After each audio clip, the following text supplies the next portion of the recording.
राजू को एक अनजान नंबर से कॉल आया। दूसरी तरफ से एक भारी आवाज में किसी ने कहा, अगर तुम्हें असली रहस्य खोजना है तो तुम्हें नागलोक जाना होगा। राजू ने फौरन इंटरनेट पर खोजबीन शुरू की, लेकिन नागलोक के बारे में कोई ठोस जानकारी नहीं मिली। सिर्फ इतना पता चला कि यह एक पौराणिक स्थान है जहां कभी नागराज वास करते थे और वहां एक दिव्य खजाना छुपा हुआ था। नेहा ने पुराने ग्रंथों में इसके बारे में पढ़ा था। उसने बताया, कहा जाता है कि नागलोक हिमालय की गहरी गुफाओं में स्थित है और इसे ढूंढना नामुमकिन है। जो भी इसे खोजने जाता है वह वापस नहीं आता।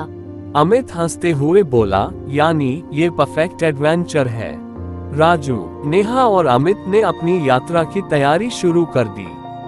वे जरूरी सामान, कैमरे और सुरक्षा उपकरण लेकर उत्तराखंड की ओर रवाना हुए। उनकी मंजिल एक रहस्यमयी गुफा थी जिसका जिक्र कुछ पुराने नक्शों में मिला था। रास्ते में वे एक स्थानीय संत से मिले जिन्होंने उन्हें चेतावनी दी, नागलोक की रक्षा शक्तिशाली नाग करते हैं। वहां जाना आसान नहीं है। अगर तुम अंदर गए तो तुम्हें एक कठिन परीक्षा से गुजरना होगा।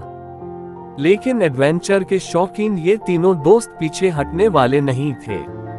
उन्होंने संत का धन्यवाद किया और आगे बढ़ गए। घने जंगलों और ऊंची चट्टानों से गुजरने के बाद वे आखिरकार उस जगह पहुंचे जहां गुफा होनी चाहिए थी, मगर वहां सिर्फ एक सपाट दीवार थी। अमित ने गुस्से में कहा, क्या हमें बेवकूफ बनाया गया है? राजू ने दीवार को ध्यान से देखा। उस पर सांप जैसी आकृतियां बनी हुई थी। उसने दीवार पर हाथ रखा तो अचानक जमीन हिलने लगी और सामने एक गहरा सुरंग खुल गया।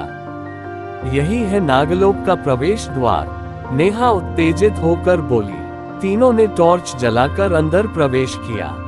गुफा के अंदर ठंडक थी और दीवारों पर अजीब सी आकृतियां बनी हुई थी। जैसे जैसे वे आगे बढ़े उन्हें सांपों की फुफकार सुनाई देने लगी।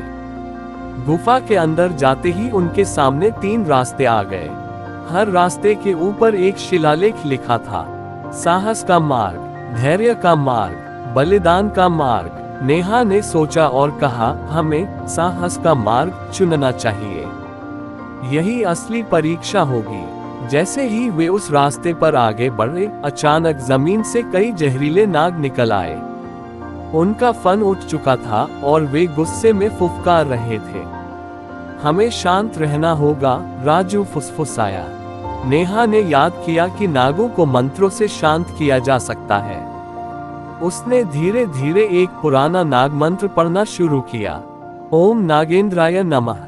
धीरे धीरे नाग शांत होने लगे और रास्ता खुल गया। आगे बढ़ने पर वे एक विशाल दरवाजे के सामने पहुंचे जिस पर एक रहस्यमयी नाग मूर्ति थी। अमित ने उत्सुकता में मूर्ति को छू लिया।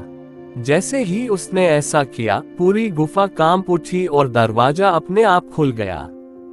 अंदर एक विशाल सिंहासन था जिस पर एक सोने से बनी नाग की मूर्ति रखी थी। लेकिन जैसे ही राजू ने उसे उठाया, अचानक गुफा में एक जोरदार गूंज हुई, तुमने नागलोक के नियम तोड़े हैं। सामने एक विशाल नागराज प्रकट हुआ। उसकी आंखें जलती हुई अंगारों जैसी थीं। उसने गुस्से में कहा, जो भी यहाँ आता है उसे अपनी परीक्षा देनी पड़ती है। अगर तुम इस मूर्ति को लेकर जाना चाहते हो तो तुम्हें एक कठिन सवाल का जवाब देना होगा। राजू ने हिम्मत दिखाते हुए कहा, पूछिए। नागराज बोला, संसार में सबसे बड़ी शक्ति क्या है? तीनों दोस्त सोच में पड़ गए। अमित ने कहा, शक्ति सबसे बड़ी होती है। नेहा ने कहा, ज्ञान सबसे बड़ा होता है।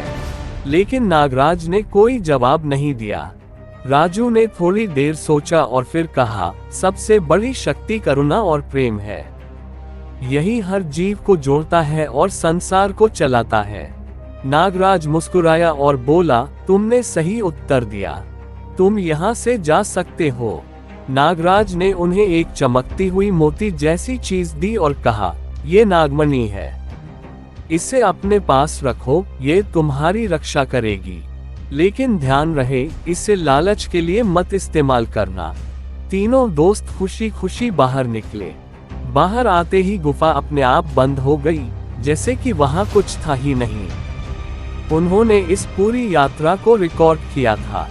जैसे ही उन्होंने इसे YouTube पर अपलोड किया, वीडियो ने इंटरनेट पर तहलका मचा दिया।